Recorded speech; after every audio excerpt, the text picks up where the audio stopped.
Sambo, Teddy Minahasa ya, dia baru telegram untuk menunjukkan sebagai Kapolda Jatim, dia belum menduduki itu.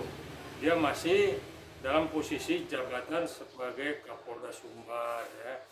Jadi dengan tertangkapnya Teddy Minahasa, maka ini membuat semua terbuka, makin terbuka ya.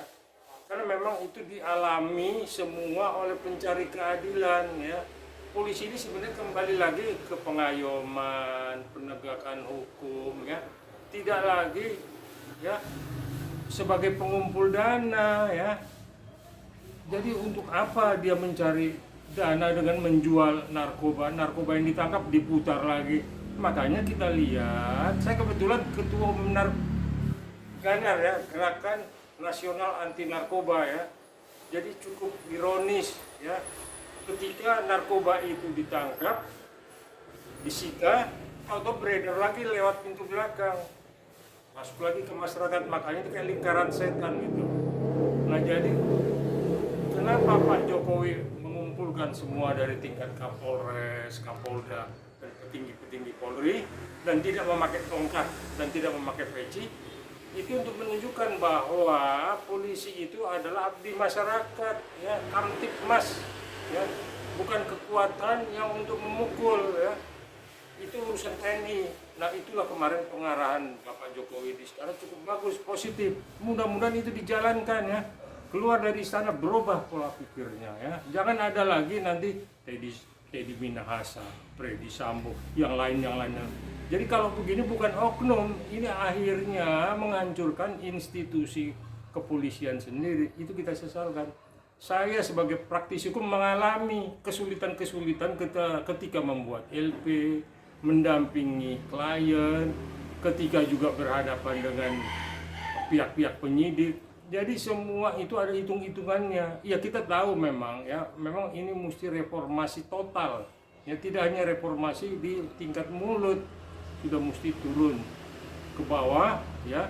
Pak Sigit turun ke bawah membenahi ini semua. Ini kan udah seperti gunung es yang dulu tidak tersentuh ini, tapi lama-lama cair-cair karena memang tidak pernah ya kejahatan itu bisa menang dari kebenaran. Selalu kebenaran itu akan terdepan ya.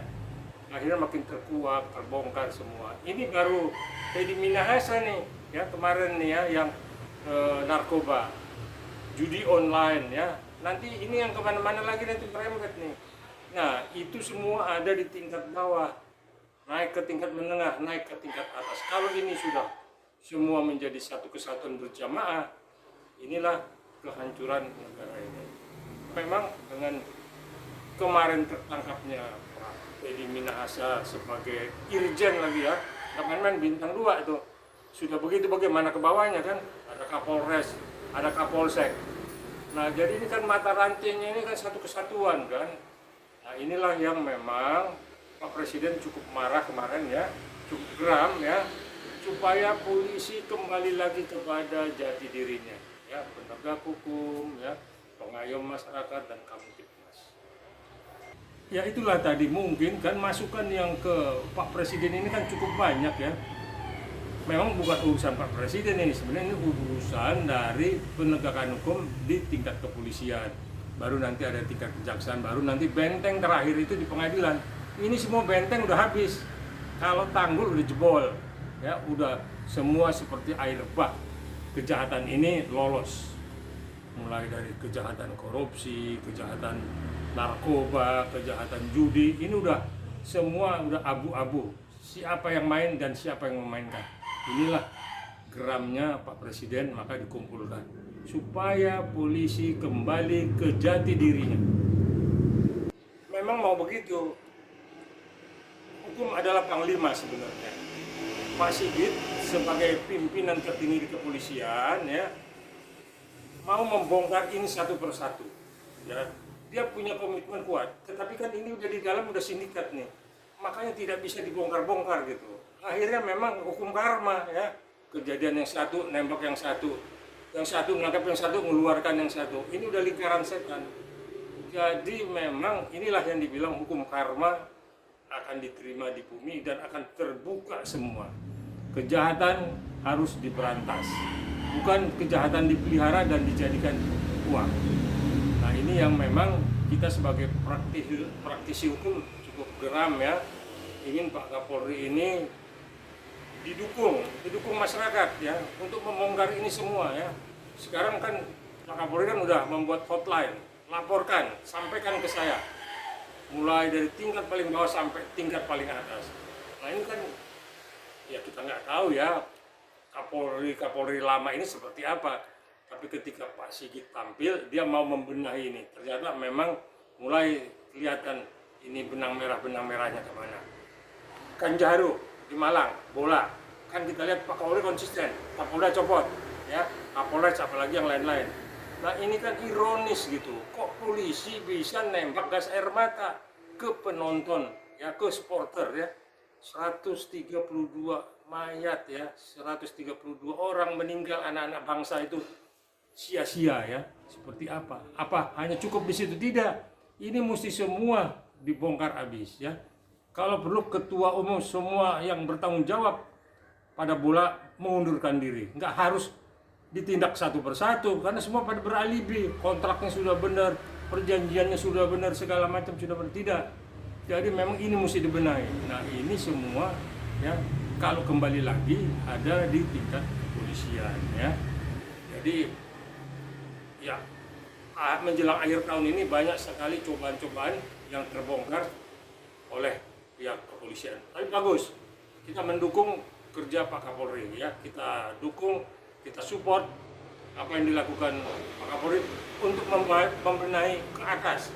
Kalau di atas dibenahi akan ke tengah dibenahi akan ke bawah, tingkat di polsek mungkin akan dibenahi juga.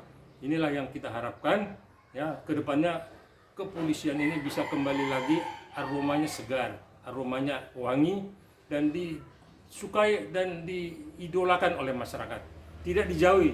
Karena kan selama ini kan kita laporan ayam kita hilang, sapi kita kejual gara-gara harus bayar sini, harus bayar sini. Inilah yang memang kita minta polisi kembali ke jati dirinya. Seperti Pak Hugeng. Ya memang masih 30% masyarakat percaya sama polisi masih bagus. Jangan-jangan masyarakat itu udah nggak percaya kan. Pada takut kalau mau bikin laporan ke polisi ya. Ya dari tingkat bawah udah mau melapor aja udah mesti urusannya dengan rupiah.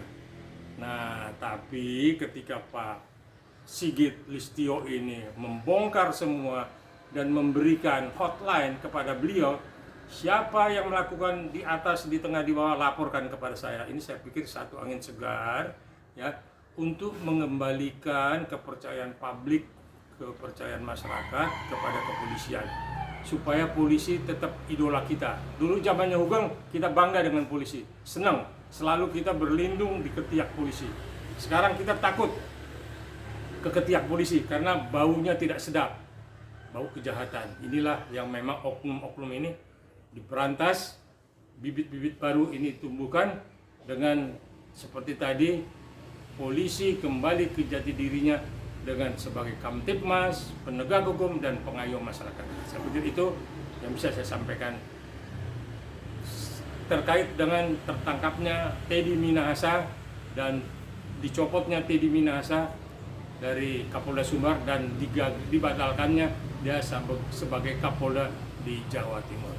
Hidup Pak Sigit Listio. Jadi memang kita lihat memang pola kehidupan kepolisian ini ya, saya nggak bisa bilang oknum lagi, udah merata karena mereka ini hampir merata, mereka pola hidupnya itu cukup wah ya. Mereka tiap seminggu 1 kali atau 2 kali dengan motor besar, moge ya. Saya lihat di klub-klub itu, klub Harley Davidson ya. Terus di mobil-mobil kolektor, mobil-mobil mahal lah ya. Ada beberapa oknum ini, saya bilang oknum ini punya mobil-mobil yang cukup mewah ya, yang memang luar biasa. Nah, Teddy Minahasa kan kita lihat aset yang dia daftarkan aja 29M dan dia ketua Ikatan Motor Indonesia. Luar biasa kan? Bagaimana sebelah tidak iri ya, bagaimana dia tidak mencari uangnya seperti apa? Apa cukup gaji bisa beli moge, kan tidak. Tetapi itulah gaya-gaya pola hidup yang cukup wah itulah yang akhirnya merangsang untuk urusan dengan masyarakat. Masyarakatlah yang kena pala. Masyarakatlah yang memang harus membiayai ini. Nah, inilah yang memang salah satu agenda di istana kemarin itu, Pak Presiden mengingatkan pola gaya hidup kepolisian. Ya, anggota kepolisian itu mesti merubah gaya polanya. Kita lihat dong ibu-ibunya, tasnya ada yang 500 juta, ya, Hermes, nggak main-main. Kalau kita ketemu di mall, ibu siapa tuh? Ibu X, tasnya luar biasa, nggak ada tas yang 5 juta, semua di harga ratusan juta. Inilah yang memang kembali lagi tadi saya sampaikan, mari polisi kita duduk ya sama rata ya dengan masyarakat, tunjukkan bahwa polisi adalah idola masyarakat sebagai penegak, pengayom ya dan pelindung masyarakat, bukan jadi momok. Nah, itulah makanya Pak Jokowi mengingatkan merubah gaya hidup dengan hidup yang mengandalkan gaji, jangan mengandalkan uang masyarakat. Saya pikir itu yang inti sari daripada apa yang disampaikan Pak Jokowi di Istana Presiden kemarin.